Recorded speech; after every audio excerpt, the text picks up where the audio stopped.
Well, howdy there, Internet people. It's Bo again, and welcome to The Roads with Bo. Today is April 21st, 2024, and this is episode 35 of The Roads Not Taken, which is a weekly series where we go through the previous week's events and talk about news that was unreported, underreported, didn't get the coverage it deserved, or I just found it interesting. And then we go through some questions from y'all at the end that are picked by the team. Okay. So, starting off in foreign policy, the big news that I would imagine most people are already aware of, Ukraine will be getting a pretty big influx of U.S. aid. The U.S. is pulling its troops out of Niger. Russian advisors are already starting to take their place. Despite reporting from earlier in the week, the U.S. has not, I repeat, not signed off on a Rafah op of any kind. It is still advising against any large-scale offensive. Reports say that Netanyahu's office held emergency meetings on the subject of how to deal with potential ICC warrants. The U.S. and the EU are issuing sanctions on some Israeli organizations and individuals.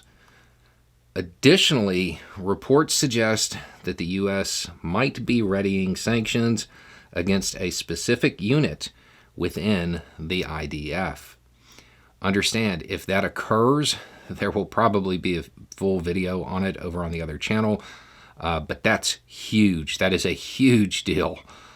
Short version, if that happens, that unit cannot get U.S. military aid. If it occurs from the Israeli perspective, realistically, they probably have to disband the unit. It's a big deal. Okay, moving on to U.S. news.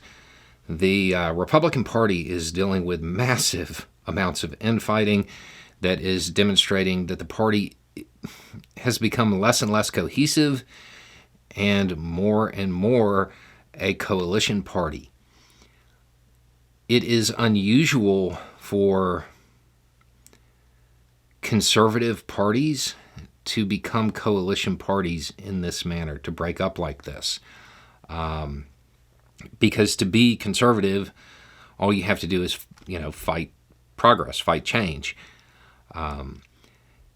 Having differences of opinion to the point where things factionalize, that's a big deal and is normally really bad news for the party. Okay, so, quote, Marjorie Taylor Greene is an idiot. She is trying to wreck the GOP, end quote. That's just a headline from Fox News that I found incredibly interesting. It does appear that Fox is starting to turn against the Twitter faction, at least to some degree. The Arizona GOP is reportedly planning to attempt to confuse voters with their own ballot initiative about abortion. I feel like that's not going to go according to plan. Let's see. Trump's rally was canceled due to inclement weather. His entanglements are cutting into his campaigning ability pretty sharply. Every other delay is going to be a major upset for him. So it is important to watch things like that and see how that impacts his behavior. There were 911 outages in multiple states that impacted millions of people last week. It might be wise to be aware of the direct line to fire, EMS, police, just in case of outages like that.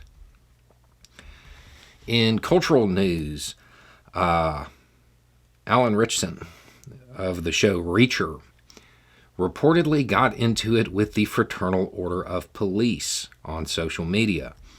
The short version is that the actor mocked Trump. Then the FOP got mad and started attacking him. He questioned whether bullies should have the protection of an untouchable union. It is unlikely that that's over. That's probably going to turn into a giant thing. Let's see. Smartmatic and OANN have reached a settlement in a lawsuit over election claims. From what I understand, it is governed by a confidentiality agreement, and we don't get to know the terms. In science news, another bird flu case has popped up in a human, and it continues to spread among cows. Boston Dynamics showed off its humanoid robot and basically terrified the internet. I have to admit, every time I see one of their creations, I am simultaneously just amazed at how far humanity has come, and I'm trying to figure out how to destroy it when the inevitable robot uprising takes place. Remember, any robot named Bender Rodriguez has to go first. Okay, in oddities, a piece of metal fell through a Florida home. It was garbage jettisoned from the International Space Station. Okay, moving on to the Q&A. Longtime listener, first-time caller. This past week, Colorado abortion rights organizers submitted nearly double the required signatures to get a constitutional amendment on the ballot that would enshrine rights in the state constitution. The major thing this would do, other than making future restrictions more difficult, is allow state funds in the form of health insurance to go to abortion, repealing a 1984 prohibition. My question: do you think this will boost turnout and help Democrats? Yes. It goes on to say Biden doesn't need it here, but CO3, Boebert's old district, and CO8 are both shaping up to be close races that could be swayed significantly by a small boost. Yes, when it comes to anything related to family planning being on the ballot, it is probably going to help the Democratic Party. And that's regardless of state. That is regardless of state. It may not be enough to sway an election in all cases, but it will lean towards helping them. Why do you still call them the Twitter faction? It's called X now.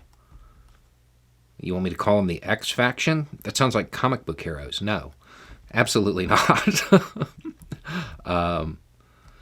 What is the weirdest thing you do as far as getting ready to record? I was recently at a TV studio and saw the rituals people do perform, from trimming nose hair to eating certain foods to adding padding to the chair so their belt rubbing on the chair doesn't make it sound like they trumped on air. The weirdest thing I do is the soundproofing, like the egg crate stuff, that foam padding that you see on the walls in a lot of studios. If I haven't eaten breakfast, I will often tuck that under my shirt so it muffles the sound of my stomach. I think that's probably the strangest thing I do.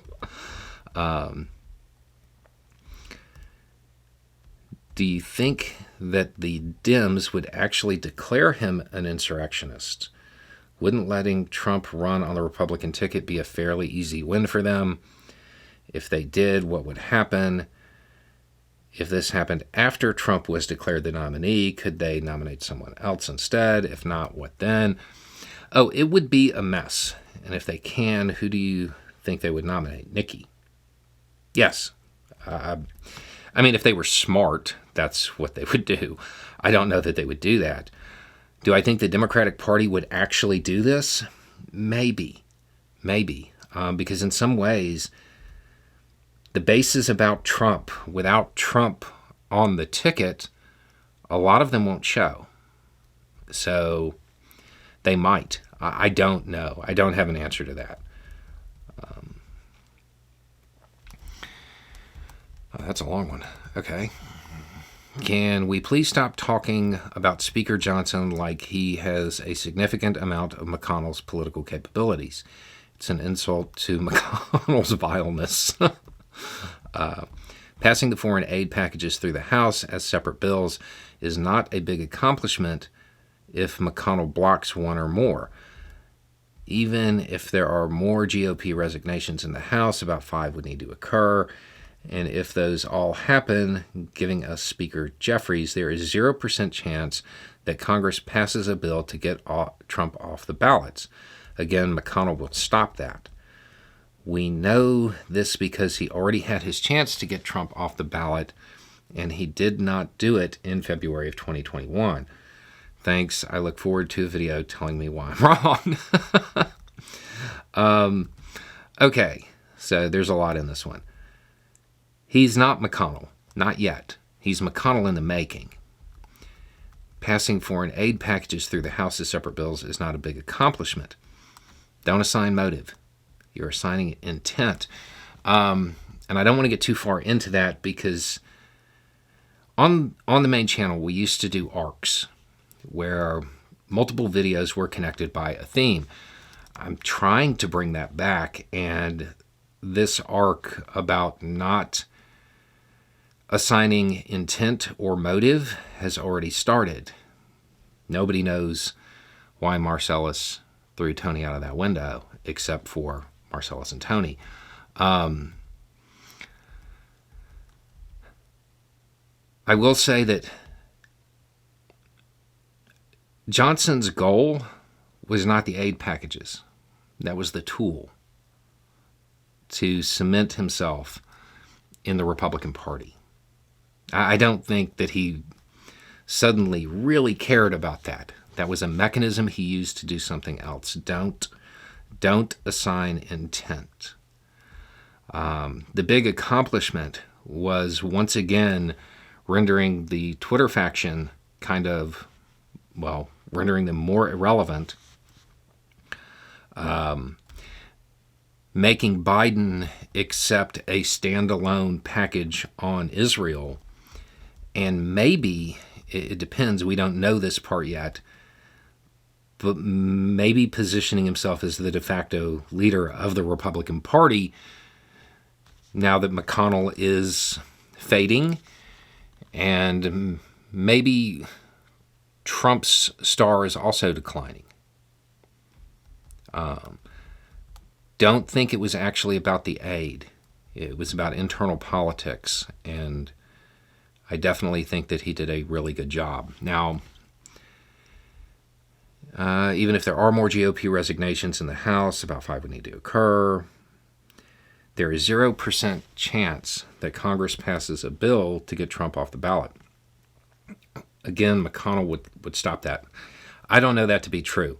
Just because a politician did something at one point in time doesn't mean they would do it later. See the aid packages, especially if perhaps McConnell and Johnson have an understanding. Again, it's not about the aid package. It's about positioning within the Republican Party. The other thing along this line that I've seen is, well, there's no way they'd get that through the Senate. And there's no way that they would go for that because it would open them up. That's exactly how they would get the votes.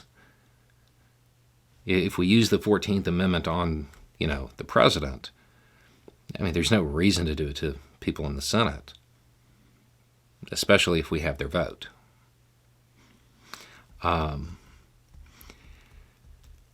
There's going to be a lot of discussion about this over the next week, as far as assigning intent and motive when that's not really something that's known. Look at the actions and then try to figure out what they're doing, not the other way around, because then you end up reading into actions rather than the actions informing your opinion. Okay. I've watched your videos for a while now and have come to enjoy the way you're able to make me look at something from a different perspective. I've been an avid Warhammer 40K fan for a while now. Recently, Games Workshop, the company that owns and runs the IP, added a female custode to the lore.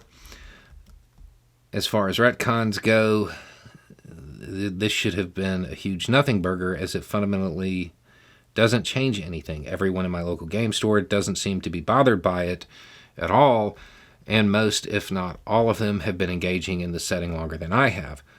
Why is the internet blowing up over this? It feels like several people online from vastly different sides of this argument are treating this like some kind of major loss or victory. I can't help but believe that this has gotten so much attention because 40K has become a recognizable brand. I do not know a whole lot about this. Not about the game and not about this current, oh no, they've gone woke thing. But what I can tell you, and I'll try to find the video and put it down below, a while back, there was something similar occurred with the G.I. Joe brand over a character being Asian. I know it doesn't make any sense trying to explain it later, and that may be why this is hard to grasp. Online, in spaces that are devoted to culture war, or at least talk about it a lot, it was this huge thing. It was going to end G.I. Joe and all of this stuff. G.I. Joe's fan base never cared. Like, that was not a thing. Because it was a nothing burger because of the dynamics of G.I. Joe for a long time. I'll find the video and put it down there. There's probably a lot of overlap. There are a lot of culture war topics that don't really represent the actual fandoms being talked about. It happens way more than you would imagine. So it's not surprising that something has come up and it's being made a bigger deal than the people who routinely use that game view it. It happens a lot. But I would take that. If there's a lesson in this, it's the whole idea of the silent majority or the vocal minority is really what it boils down to. A lot of times you have people that are very vocal about a topic that get a lot of attention that aren't representative of the whole. And they're certainly not representative of the demographic that is using that brand. So there you go. And that looks like it. So those are all the questions. Okay, so there you go. A little more information, a little more context, and having the right information will make all the difference. Y'all have a good day.